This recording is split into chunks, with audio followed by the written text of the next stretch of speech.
The All-World team was looking like success, coming off our best season yet as we reached the Elite Eight, finished the season at 31-5, ranked 8th in the nation.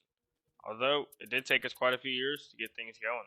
We did lose quite a few players after this magnificent run that resulted in 2 first-round picks. Fortunately for us, we were able to reload the team with these 5 signings that will play a huge part in where this team goes in the next 4 years. The Tigers were still looking rock solid heading into year 9 of this challenge, as we're coming at an 85 overall, led by 89 overall Julius McNaughton, who just so happens to be the best overall player, the best shooter, and the best pro prospect of the conference. We would open the season 1-0 behind a huge 34-point performance by Julius McNaughton before traveling to the Palm Tree Shootout to face off against number 15th ranked Mississippi State Bulldogs. This game would open up pretty slow, allowing neither team to gain any separation for the first 5 minutes. That is, before the Bulldogs would go on a nice little run to jump out to a 20-12 lead early. But that lead would be very short-lived for the Bulldogs, as behind these 2 3-pointers, the Tigers will be right back in this game. And before you know it, the Tigers were heading into the break with the lead, 29-28, over the 15th ranked team in the nation. Now, the second half would open up very different than the first, as both teams came out firing, giving us a very tight ball game. And so, with only 3 minutes left in this game, it would be a tie ball game behind this huge layup by Rakowskis. It didn't seem like either team was going to let this game slip away. That wasn't until this huge 3 by the Tigers with just seconds remaining. But full court heave for the Bulldogs would give them a decent shot, and it falls. We'll head into overtime. Overtime, however, would start much like the first half, with lots of defense being played by both teams, keeping this game extremely tight. And so, with just 1 minute remaining in overtime, the Tigers would bang down another huge 3 to give them the lead 65-62. And with that, we would cruise to a victory by the score of 69-64. This game was just an all-out battle by both teams. Following this win, the second round of the tournament would put us up against a tough Connecticut team. This game was looking no different than the previous, as it was neck and neck the whole way through, leading us up into the break down 34-33. The Tigers will be the first team to start gaining some separation, as with only 4 minutes remaining, the Tigers would lead 63-59. But as the final buzzer came sounding, the Huskies would be the ones on top, 75-73. A gut-wrenching loss. A huge 30-point performance from Combs would be enough to propel the Huskies past an all-around great performance from the Tigers. We would face off against the University of Rhode Island in the losers bracket of the tournament, which is another very solid team. Our luck was starting to run out, as this game got ugly pretty quick, with the Rams jumping out to a double-digit lead early and riding it into the break. The second half will be no different. In fact, it would be much worse, as we would go on to lose this game by almost 20 points by the time the buzzer came around. A truly horrible performance by our backcourt that saw them really put out no defensive effort at all. A couple weeks later, the team is sitting at a rough 5-5 before welcoming the Louisville Cardinals to town. While this game would open up pretty close, the Tigers would eventually get rolling, and by the time the break came around, they would be leading 43-30. Rivera is having a career game up to this point, as he has 20 points at the half. Rivera and the Tigers would show no signs of slowing down in the second half, as we would cruise to an easy win, 84-72. Behind this huge performance by Rivera, I saw him score 29 and get 5 cookies. Following this electric win, the Tigers would have some of their easier games on the schedule before conference play begins, and they will get hot as they sit at 13-5 before it starts. Sitting at rank 7 in the mid-major polls, 1 slot behind our conference rival, Elon. Meanwhile, the team is just having an all-around great season together, as we're having 3 players scoring double digits every single night. We would take care of business in our first game against William & Mary before traveling to face Elon for the first time this season. This game against Elon will be no different than the one before, as we just ran away with this one by the score 89-75. An all-around great team performance. Next up, we would then sim much of conference play, only losing 1 game before facing off against the University of Delaware, the only team in the conference with a better record than us. This game was once again all Tigers, as it was a blowout from start to finish.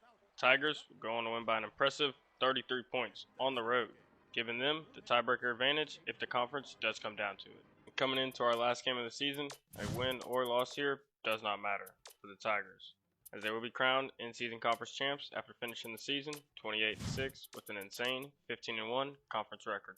Unfortunately, we will head into the conference tournament without our starting point guard, but he should be back before the NCAA tournament. We would then blow through our conference tournament with wins against Hofstra and then Hampton before advancing to the championship round to face off against Delaware, who we would take down for the second time this season.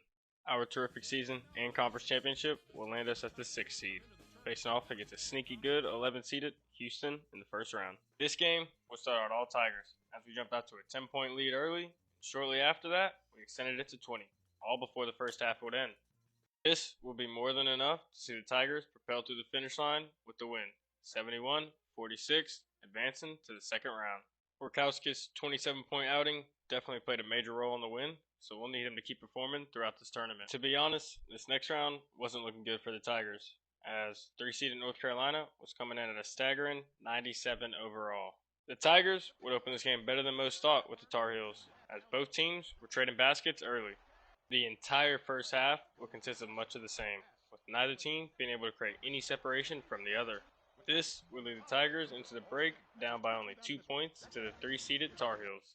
The second half wouldn't start out pretty for the Tigers, as we see UNC extend their lead all the way up to 7 behind these 2 free throws. But now, it was the Tigers' turn to go on a run of their own.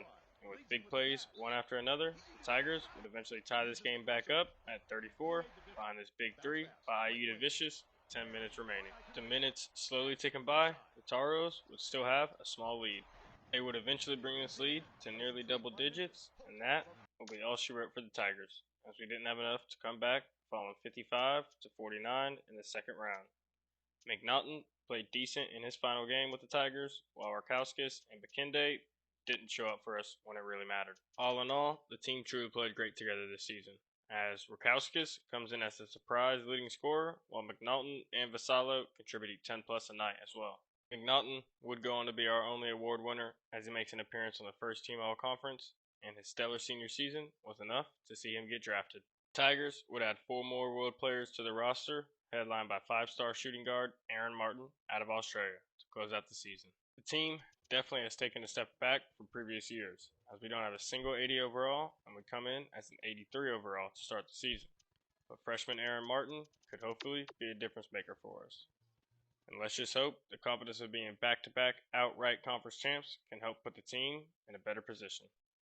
As expected, the Tigers' downfall season was upon us, as we sit at 7-6 before conference play, with tough losses against Rhode Island, Seton Hall, a surprising loss to Indiana State, Kentucky, and UCLA. Our leading scorer up to this point is surprisingly Bakinde, while our freshman shooting guard is having a terrible season for how much he's playing. Our terrible start to the season would only look to get worse. As we get the news, we will be without our starting center for some time. Thankfully, we would go 4-1 without Bakinde, and the Tigers were starting to heat up at the right time. With the big win against Elon early, the only matchup left was William and Mary, who we would actually fall to. But thanks to some other teams, the Tigers would once again sit atop of the Colonial Conference. Rivera would end the season being our leading scorer, with Bakinde not far behind. And once again, our freshman just did not play up to par, as we really thought he could be a freshman All-American. Heading into the conference tournament, the Tigers are a projected 12th seed. Hampton will be the first team to draw blood against us in the conference tournament, as we cruise by with an easy win. This win will propel us into the third round of the tournament against Monmouth. Another win advancing us to the championship round for the 4th consecutive year. And while the game against Monmouth probably didn't go as planned, this one did, as the all-world team would cruise to their 4th straight outright conference championship by a whopping score of 86-54. Over a year that the team was supposed to take a step back, still sees us come in the tournament as a 10 seed, facing off against 7-seeded Duke in the first round. The Blue Devils clearly had the advantage, coming in at a 98 overall. And it probably doesn't help that some of our better players are hurt coming into this game. Nonetheless, the boys would suit up for business. But sadly, it would be all for nothing, as the Blue Devils would rattle off 19 points before we could score more than 1. And with that being said, eventually we would just sim to the end of this game, sealing our fate and ending our season. Rivera will close out the season easily, being our best all-around player, while 7'2" sophomore center Bakinde quietly had a great season. But our star freshman couldn't put much together this season, as he finished only averaging 8 points per game in the minutes that he played. Sadly, our star freshman couldn't make an appearance on the All-American team or win the Conference Freshman of the Year award. But we did have another Coach of the Year. Rivera made the first team All-Conference, Tadarunas was second team, and center Michael Cox made the freshman team. Definitely a step back from our back-to-back 31 seasons, but only losing one player and getting my contract extended for another 7 years, along with some new assistant coaches, had my hopes up for what's to come for the All-World team. We would end the season by adding one more player to the roster, a small forward out of France. The team was looking solid, certainly better than last year. I'm not quite sure if we can get back to the 30-win seasons we had before.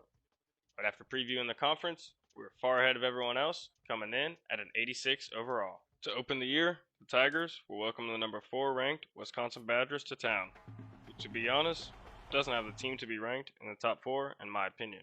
This game will start out solid for the Tigers, as we win the race to 10 points, but no team was really given an inch, as we stayed tight throughout much of the first half and would eventually head into the break with the lead 25-23 over the number 4 ranked team in the nation. The start of the second half was a battle, but the Tigers will be able to extend their lead to 7 behind this 3 by the big man Cox. And with that being said, the closest the Badgers could pull it to was 4. From that point on, as we would go on to cruise to a relatively easy win, defending our home court against the number 4 Wisconsin Badgers 53-43. Following a blowout win against Hawaii in our next game, we would then welcome the Ole Miss Rebels to town, a very even matchup on paper. But, to be honest, this game was never in question for the Tigers, as we jumped out to a double-digit lead early and never looked back, before the Rebels would try to make it somewhat interesting before the final buzzer. But Kende's huge 31-point outing was more than enough to propel us to the win against a pretty quality opponent. We would follow up the Ole Miss game with 3 more wins, with big games from not only Bakende, but Martin as well, sitting at 5-0 before welcoming another quality opponent to town in Arkansas. This game would start out pretty close and stay that way for much of the first half, but the Tigers were the ones on top the whole way through, and eventually heading into the break up 36-31. But the start of the second half looked to be all Razorbacks, as before you know it, they were the ones leading this game now. Thankfully, the Tigers would snatch this lead back pretty quick and never look back, eventually running away with this one 72-64. But Kende is starting to look like he could be the next big thing in college basketball, although he is kind of a free throw merchant. A couple more wins down the road have us sitting at perfect 10-0, the number 1 ranked mid-major team in the nation. A great look for us as we travel to face the number 17 ranked Indiana Hoosiers, and a win here could easily vault us into the top 25 polls. This game would open up truly neck and neck to begin with, as both teams were trading baskets non-stop from the opening tip. But the Hoosiers would eventually get things rolling on their home court and jump out to a double-digit lead. Tigers would put together a small run to bring the lead within 4 as we head into the break, down 28-24. Unfortunately for the Tigers, the second half would start to get ugly and very quick, as following a goaltending and then a stupid pass by us, we would soon be down by 15 points. And with things getting ugly, I decided to just sim to the end of the game, where we would fall by the score of 66-50. A 19-point double-double from Bakende just wasn't enough.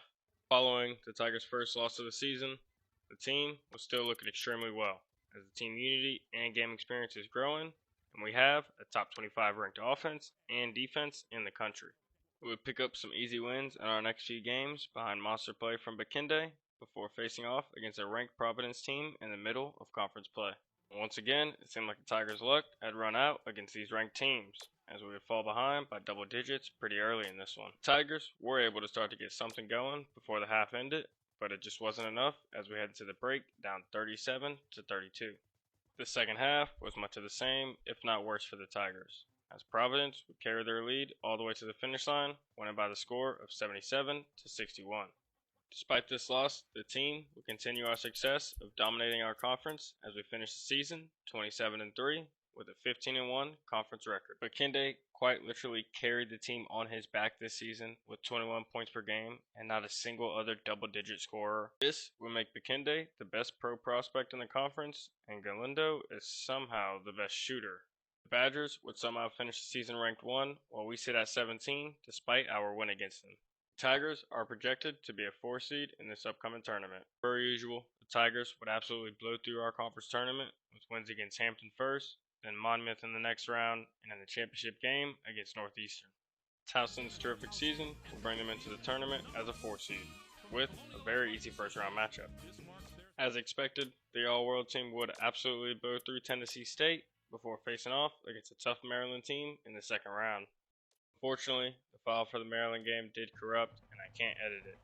But we were able to get our revenge from a couple seasons ago and come away with the win to advance to the Sweet 16. Arizona State does have the clear overall advantage here, but this rotation by the Tigers has plenty of depth to compete with just about anyone. This game would open up very slow, with neither offense rolling as both teams trade baskets back and forth. The Tigers would be the first to strike and get things going as we jump out to a 6-point lead behind this layup by Bakinde. With the Tigers playing well for much of the first half, they were able to keep the 6-point lead throughout it. But the Tigers would eventually fold and head into halftime, losing 31-30, following this buzzer beater by the Sun Devils. The second half would start very much like the first, where both teams were trading baskets back and forth for some time. But this missed layup by the Tigers would cause them to lose some confidence, as we'd see the Sun Devils go on a run and push the lead to nearly double digits. And with the refs making questionable calls like this, I don't know if we can come back in this one. Which would be the case, as we'd see the Sun Devils extend their lead to 10 shortly after. Despite a late push from the Tigers, this was all she wrote, as we would go on to lose 64-59 in the Sweet 16. Martin and Bakinde did their best to keep us in this one with 18 apiece, but it simply just wasn't enough. The Arizona State Sun Devils would go on to win the national championship, making our close loss look pretty good, while the mid-major player of the year also came out of our conference. Bakinde would have first team conference honors for his terrific junior season, while our senior point guard Tatarunas gets second team. And so, after a great season that saw us lose a close game in the Sweet 16 to the eventual champions, we would only lose 2 players while bringing in 2 more players. And yes, you're reading that right. We now have a second Aaron Martin on the team, who is also out of Australia, but this time he's a point guard. Freshman point guard Aaron Martin comes in as a 75 overall, and he will take over the starting point guard position, which means we'll have 2 Aaron Martins on the court to play alongside the big man, Bakinde, who is the best pro prospect and the best defender in the conference. With 4 straight outright conference titles, this team looks poised to finally take the next step, as we finally get the respect we deserve coming into the season, ranked 25 in the nation. And per usual, doesn't look like any team in our conference is going to stand a chance against us, as we come in as an 89 overall, by far the best.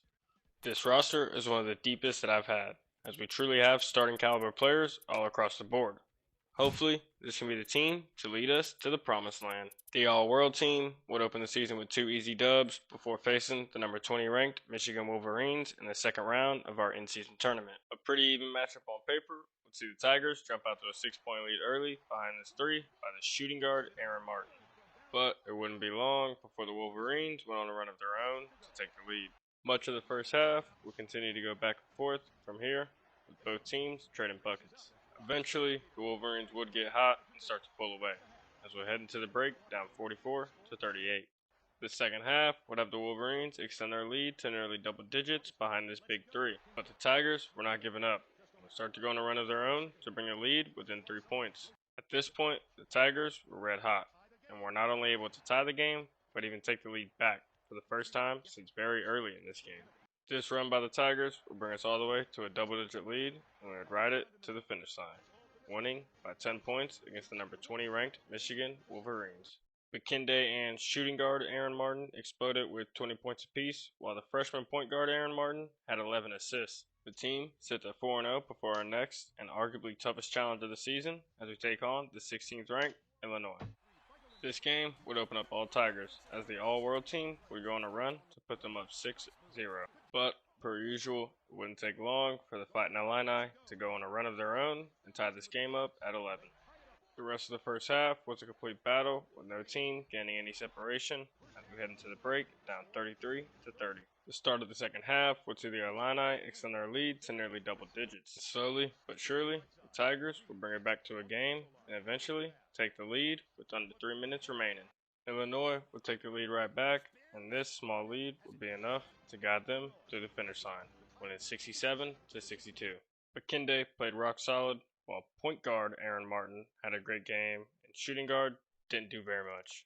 Following this loss, we didn't have any more ranked matchups on the schedule, so we would sim to conference play, going 12-2 while picking up wins against some pretty notable Power 5 teams. Bakinde is averaging a team-high 19 points per game, while Galindo and shooting guard Aaron Martin are giving us 10+ a night. Once again, our freshman, who is getting a ton of minutes, is just not performing well. The Tigers would absolutely blow through their conference, once again going 14-2, finishing the regular season ranked 13, a predicted 4 seed in the upcoming NCAA tournament, which would make you think we would blow through the tournament as well. But after winning our first 2 games pretty easily, the The Tigers would fall in the championship round to UNC Wilmington, as McKinday's 24 points wasn't enough to lead us to 5 straight outright conference titles. Despite our loss in the conference tournament, we would still finish the season ranked 12, good enough to snag a 4 seed in the South. So, after an easy first round win for us, we were fortunate to see 5-seeded Illinois upset by a not-so-great Fresno State team. And while this Fresno State team put up a better fight than the previous one, it was still never in doubt for the Tigers, as McKinday's huge 32-point outing was more than enough to carry us to the Sweet 16 with a matchup against 100 overall Villanova. The Tigers would open this game with the lead behind this 3 by shooting guard Aaron Martin. The Tigers really showed up to play in this one, as with some big plays, it wouldn't be long before they would extend their lead to double digits. The All-World team would ride this lead into the break behind this huge 3 by the big man Cox. The second half will consist of the Wildcats playing catch-up until they were finally able to tie the game back up with about 8.5 minutes remaining. From this point on, it would be a dogfight. Both teams would get hot and exchange basket after basket, keeping it all tied up with just a few minutes remaining. Fortunately for us, the Tigers would be the ones to gain separation down the stretch, and we're going to win this one 67-60. Our Elite 8 matchup is set with the date against the University of Rhode Island. This game will start just like every other one, very competitive, with both teams trading baskets early. Rhode Island will be the first team to gain some distance as they jump out to a 5-point lead late in the half. But it wouldn't take long for the Tigers to get hot and eventually take the lead, which would bring them into the break up 33-30 behind this big 3 right before the buzzer by Galindo. The second half would open up all Tigers as we would score the first 5 points, and we would eventually turn this lead into double digits. Once these boys got hot, there was no looking back, as we would go on to win in blowout fashion, 73-55, advancing to the Final Four. A solid performance from our big 3, headlined by McKinday's 18-11. The Final Four stage is set, with 3 teams having a chance to win it all for their very first time. Our team unity and game experience was through the roof, but when compared to our Final Four matchup Clemson, doesn't look so good. In what seems like a trend for this team, this game would start neck and neck with both teams trading baskets early. The Tigers would be the first to start to pull away as they climb up to a 4-point lead, but it wouldn't take long before Clemson would get going and eventually take the lead behind this 3-pointer. The All-World team was all fight in this one, as we would storm back and take our lead back up to 4 points again. But once again, as Clemson got rolling, it was hard for the All-World team to stop them, and they would eventually take their lead to 4 points their way, and head into the break up 5 behind this buzzer beater by Clemson. The second half would consist of the All-World team clawing their way right back into this one and tying it up at 46. And in the blink of an eye, Clemson would get rolling once again and bring their lead to double digits with under 7 minutes remaining. Like we said before though, the All-World team was all fight and didn't want the season to end here. So before you know it, as the clock is winding down, the ball is dished to Aaron Martin, and he hits it to win the game 81-80 and advance to the national championship. A huge game from our front court, with shooting guard Aaron Martin leading the way for us with 18 points and the game winner. The stage was set as we head into the championship game to face against the Mississippi State Bulldogs. Now, don't get me wrong, this is a great team, but when you compare the offense and defensive ranks, it really looks like we could blow this team out of the water, which was looking like it could be the case, as the Tigers would open this game red hot and jump out to a 13-6 lead early. It wouldn't take long for a hot streak to bring us to a 10-point lead, but there was no quit from the Bulldogs, as they would hit a nasty 4-point play and start a run to bring them within 1 point by the time the half came rolling around. The second half would start all Tigers, as we would see the All-World team bring their lead all the way back up to the double digits. And at this point, the game was starting to get ugly, as the Tigers were able to climb up to a 15-point lead with only 9 minutes remaining. This lead will be more than enough to propel the All-World team to the national title, as the Tigers win 78-68. And what really could have been the last ride for this team, McKinday and both Aaron Martins really showed out to help bring home some hardware. As seen before, the Towson Tigers were the national champions, but somehow Coach Ertman didn't win the National Coach of the Year award. Our star freshman point guard wasn't able to make the All-American team neither. But we did have the Conference Player of the Year in McKinday, and Aaron Martin, the shooting guard, made the second team, and we also had 2 players make the freshman team. And now you can see why this could have been the last ride, as we lose 6 total players, with McKinday getting drafted in the first round. Yurtman's final record over the course of 12 years has the Tigers sitting at 240 and 127. with 6 total NCAA tournament appearances and 1 NIT appearance. The All-World team completely rewrote the history books here at Towson, but more importantly, Bakinde, without a doubt, left a stamp on being the best player to ever come through here.